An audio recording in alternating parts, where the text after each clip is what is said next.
Panggilan hidup adalah perjalanan yang mendalam dan juga bermakna, yang seringkali membawa kita kepada pilihan-pilihan yang sulit, yang tidak hanya dalam dunia luar, tetapi juga melibatkan kedalaman hati dan panggilan batin diri kita.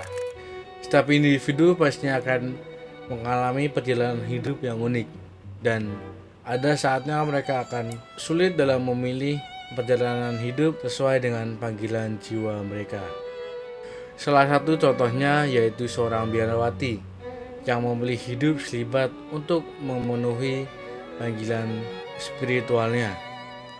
Hidup selibat tidak hanya untuk menghindari ikatan duniawi, tetapi juga berkomitmen untuk menyerahkan seluruh dirinya kepada Tuhan. Keputusan ini penuh dengan pengorbanan. Ia memilih hidup dalam kesederhanaan dan keheningan, mengabdikan dirinya untuk pelayanan Tuhan dan sesama.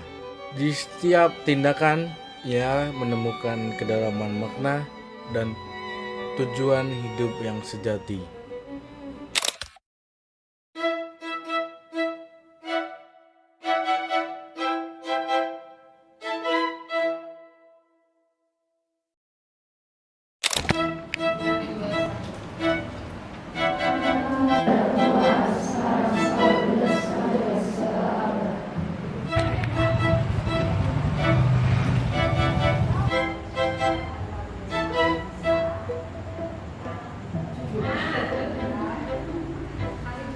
Kalau menjadi suster itu adalah cita-cita saya.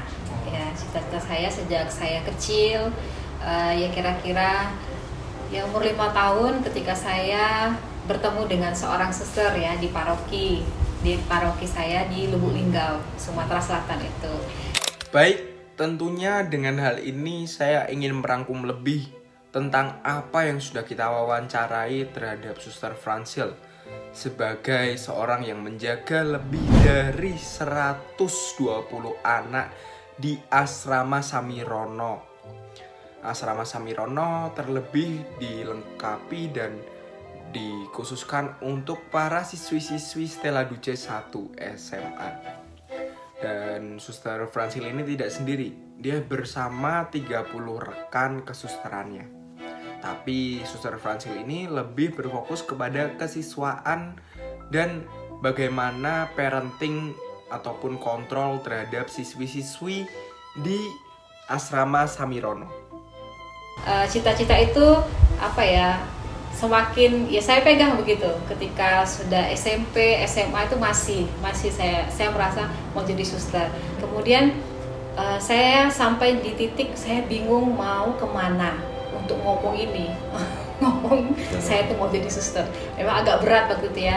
Tapi saya bingung dan saya mohon rahmat Tuhan supaya ada seseorang yang mengatakan keinginan saya itu kepada orang tua saya, atau ada seseorang yang tahu kalau saya itu mau jadi suster, karena saya itu pada masa wawancara kita juga menanyai dan kita juga beranggapan bahwa pada kegiatan selibat yang dilakukan oleh Suster Fransil, apakah dengan itu Suster Fransil merasa keberatan akan hidupnya dengan pandangan masyarakat bahwa seseorang harus berpasang-pasangan? Lalu Suster Fransil pun juga menjelaskan bahwa pada dasarnya dia di sini hidup di dunia adalah untuk mewartakan apa yang sudah Allah berikan kepadanya dan keluarganya. Dan dengan hal itu Suster Fransil pun ingin mengabadikan hidupnya selama-lamanya untuk Allah dan sekitarnya. Maka dari itu dia berpesan juga, stigma masyarakat boleh memandang kehidupan selibat terserah apa adanya dan subjektif. Tetapi mereka mungkin masih belum mengetahui bahwa apa yang dilakukan oleh kita orang-orang yang melakukan hidup selibat adalah untuk pemenuhan dari Allah sekitar. Kok jadi jangan ya. Belajarlah untuk memilih ya. Belajarlah untuk memilih pilihan. Setiap pilihan itu pasti ada konsekuensi dan kita harus memilih. Setelah tadi sudah dijelaskan bagaimana apa itu panggilan hidup dan juga bagaimana seseorang yang hidup selibat seperti biarawati Di sisi lain juga ada seorang seniman yang seorang individu yang ingin hidup bebas, tidak ingin terikat dengan peraturan apapun. Panggilan hidup ini mengekspresikan dengan sebuah karya, dengan sebuah goresan yang ia ciptakan. Dan goresan-goresan itu asli oleh hasil tangannya dia sendiri. Bagi seorang seniman, bukan hanya soal menciptakan karya yang indah, tetapi bagaimana perasaan yang muncul untuk menggoreskan sebuah karya dan juga mengekspresikan sebuah karya dalam media-media tersendiri. Bahkan seniman juga bisa dapat mengubah dunia di luar sana menjadi dunianya sendiri.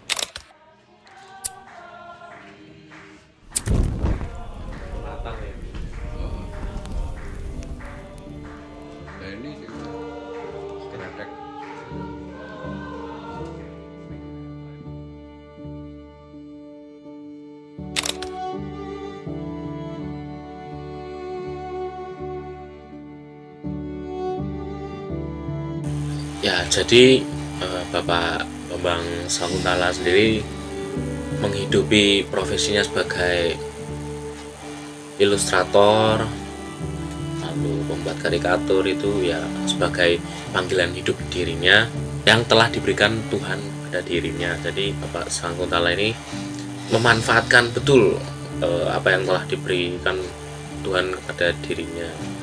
Maka dari itu lewat menjadi ilustrator, lalu membuat karikatur dan membantu dalam kejadian bom Bali itu juga termasuk panggilan hidup dirinya.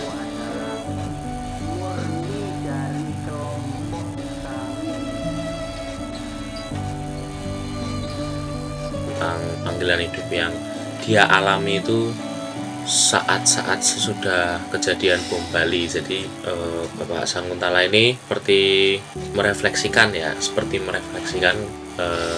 dirinya sendiri tentang pengalaman-pengalaman yang sudah terjadi itu seperti apa sih gitu.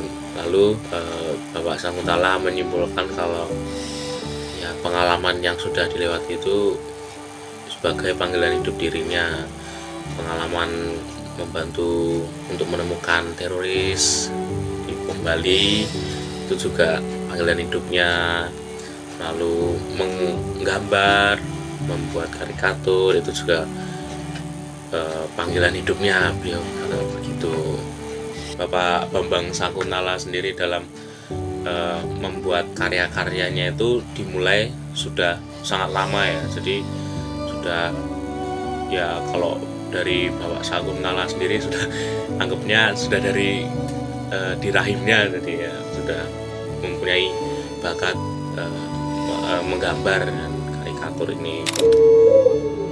Panggilan hidup selibat lebih berarah kepada panggilan hidup yang total bagi Tuhan, memberikan dirinya, menyerahkan dirinya sepenuhnya kepada Tuhan, kehidupan yang dijalani yang bertujuan untuk demi kemuliaan Tuhan, kehendak Tuhan, serta memiliki kebebasan untuk melakukan pelayanan yang lebih bagi Tuhan. Sementara itu, panggilan hidup profesi lebih berfokus kepada pengaktualisasian serta pelayanan bagi masyarakat, komunitas-komunitas masyarakat yang ada di sekitarnya, dan lebih memberikan respon bagi orang-orang yang berada dan bisa dibantu melalui profesi yang sedang dijalaninya. Kita dapat melihat bahwa panggilan hidup yang berbeda tetap bisa memuliakan Tuhan dalam kehidupan kita masing-masing.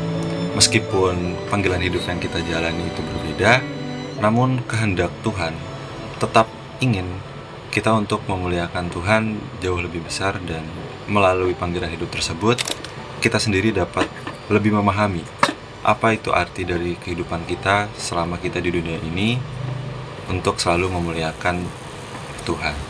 Terima kasih.